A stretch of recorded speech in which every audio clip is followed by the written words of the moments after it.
మా పెదనానికి 3 ఎకరాలు ఉంది. 3 ఎకరాలు ఉంటే మా తాత పనియట్లేదు. మా తాత అంటాడుగా, అరే నీకు సంసారమే లేదు, నీకు భూమి ఎందుకు రా అంటాడు మా తాత.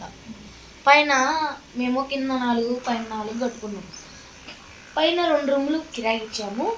పక్కన 2 రూములు ఏమో మా పెదనాన్న ఉంటాడు. ఒక రూమ్లో మా పెదనాన్న, ఒక రూమ్లోనేమో మా తాత తప్ప మేళం సామాన్లు ఉంటాయి. మా పెదనాన్న ఉంటాడు. కానీ మా పెదనాన్న మనసు